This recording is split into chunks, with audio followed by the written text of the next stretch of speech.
एक जीवित उदाहरण बताते हैं एक आपको कि एक रोहतक शहर के अंदर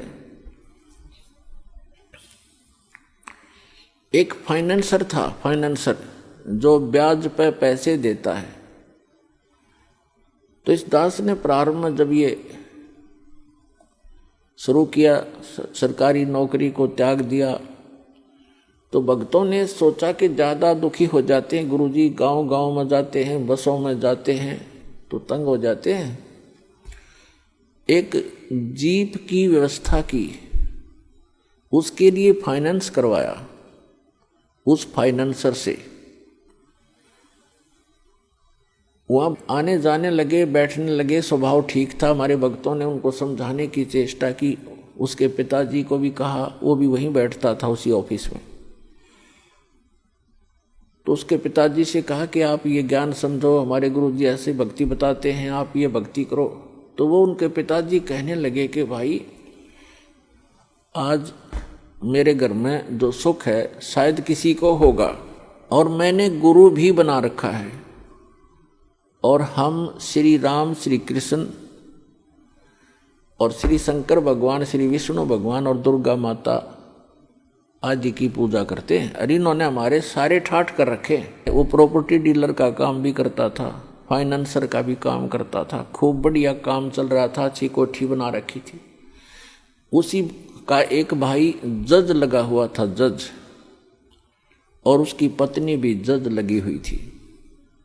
तो वो बुजुर्ग कहता है, उनका पिताजी कह रहे हैं कि आज मेरे घर में जो सुख है शायद किसी को होगा।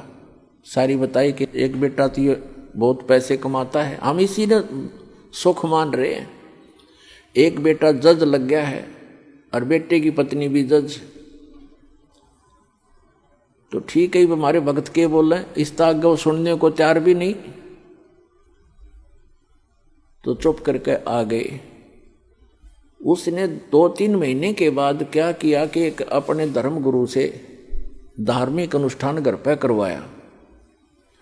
उस समय सभी बच्चे छुट्टी लेकर आ गए थे, वो जज भी आ गया था, फाइनेंसर वहीं था।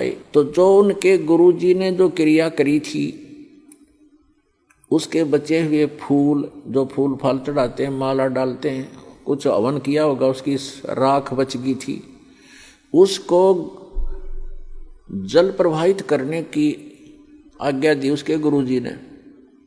वो दोनों बेटे, एक जज और एक वो फाइनेंसर,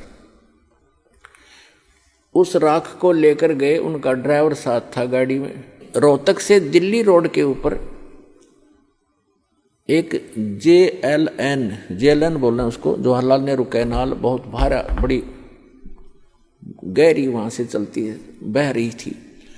उस पे जाके उन दोनों ने पटड़ी पर गाड़ी चढ़ाई। ड्राइवर ने गाड़ी रोकी, दोनों उतर के उन्होंने वो जो भी थैला सामग्री थी वो ऐसे खाली कर दी जल में। वो जल में नहीं गई, उस कैनाल के उस नहर की पटड़ी ज़्यादा टेढ़ी थी ऐसे, तो वो ऐसे गिर गई ऊपर ने।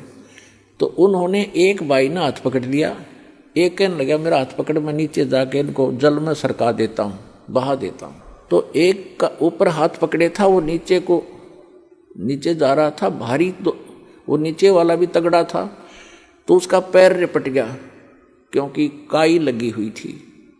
और साथ में उसका भाई हाथ पकड़ रहा था, वो भी साथ आ गया क्योंकि उसे और मजबूती से पकड़ा। जब गिरने लगा तो वो भी नीचे गिर गया। दोनों उस नहर में गिर कर डूब कर मर गए। तीसरे दिन लाश पाई उनकी। अब पुण्यात्माओं,